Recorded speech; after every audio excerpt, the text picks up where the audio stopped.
So இந்த ratio of income of 2% எக்ஸும் ratio of expenditure Y வைக்கணும். எத்தனை பர்சன்ட் 2%னா ஒருத்தர் 9x-உம் இன்னொருத்தர் 7x. இன்னொன்று என்னது அதே மாதிரி எவ்வளோ செலவு பண்ணுறாங்க, ஏ எவ்வளோ செலவு பண்ணுறாங்க 4y-யும் பி எவ்வளோ 3y-யும். ஸோ சொல்யூஷன் அந்த வேர்ட்ஸ் எல்லாம் எழுதணுமான்னு பாருங்க. நான் ஷார்ட்டாகவே போயிடலாம் தான் எழுதுறேன். Let income of 2% 9x and 7x and the expenditure of 2% 4y and 3y. இது A, இது B. புரியுதா? ஸோ அப்போ என்ன எழுதலாம்? ஈக்குவேஷன் எப்படி ஃபார்ம் ஆச்சு? இப்படி தான் ஃபார்ம் ஆகும். தட் இஸ் 9x வாங்குற சம்பளம் அதில் எவ்வளோ செலவு பண்ணுறாரு 4y செலவு பண்ணிடுறாரு. தட் இஸ் ஈக்குவல் டு அவர் எவ்வளோ சேவ் பண்ணுறாரு 2000 சேவ் பண்ணுறாங்க. அதே மாதிரி 7x minus 3y is equal to 2000. இது ஃபர்ஸ்ட் ஈக்குவேஷன், இது செகண்ட் ஈக்குவேஷன். இது வந்து எலிமினேஷன் மெத்தட். பாருங்க இந்த நம்பர்ல இது சின்ன நம்பர் 4 3 தான் நம்பர் சின்ன நம்பர். அதுக்கு எல்சிஎம் என்ன உங்களுக்கு 12 கிடைக்கும் எல்சிஎம். ஸோ நான் நேற்று சொன்ன மாதிரி தான் எல்சிஎம் எடுக்கிறதுக்கு. So மல்டிப்ளைங்க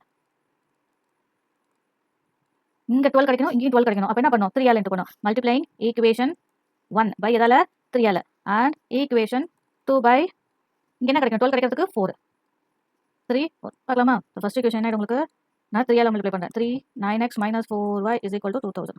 That is 27x minus 12y is equal to 6000. இது தேர்ட் ஈக்குவேஷன். அடுத்தது 4 ஆல் தான் பண்ணும் செகண்ட் ஈக்குவேஷன். இன்ட்டு இது எதுவுமே இல்லைனா இன்ட்டு அர்த்தம். 7x minus 3y is equal to 2000.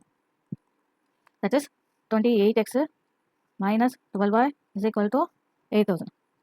இங்கே பாருங்க எனக்கு ரெண்டும் கேன்சல் ஆகணும். இது நான் இன்னும் கேன்சல் ஆகணும். அப்போ நான் என்ன பண்ணிக்கிறேன் சப்ராக்ட் பண்ணிக்கிறேன். ஆட் பண்ண முடியாது. சப்ராக்ஷன் பண்ணலாமா? சப்ராக்டிங் ஈக்குவேஷன் எங்கே இருக்குது இது 4. Subtracting equation 3 and 4. So 27x minus 12y இது லெஃப்ட் ஹேண்ட் சைட் ஃபர்ஸ்ட் எழுதலாம் எல்லாமே. மைனஸ் 28x சப்ராக்ட் தானே, இங்கே மைனஸ் இன்ட்டு மைனஸ் ஆகிடும் ப்ளஸ் ஆகிடும். Plus 12y is equal to 6000 minus 8000. So என்ன கிடைக்கும் இதுவும் இதுவும் கேன்சல் ஆகிடும். மீதி என்ன இருக்கும் மைனஸ் எக்ஸ் இருக்கும். That is equal to minus 2000 இருக்கும். மைனஸும் மைனஸும் கேன்சல் ஆகிட்டா எக்ஸோட வேல்யூ கிடச்சிச்சு. Substituting X value in equation 1 that is 9x என்னது 18000 minus 4y is equal to 2000. So அந்த பக்கம் போச்சு, இந்த 2000 இந்த பக்கம் வந்துச்சுன்னா உங்களுக்கு 4y is equal to 16000 கிடைக்கும். that is y is equal to 4000. எக்ஸும் ஒயும் கிடச்சாச்சு. கேட்டது income, monthly income. Monthly incomes are x என்னது 2000 தானே, ஒன்று 18000 கிடைக்கும் அண்ட் இன்னொன்று என்ன இருக்குது 7x 14000 கிடைக்கும். That's all.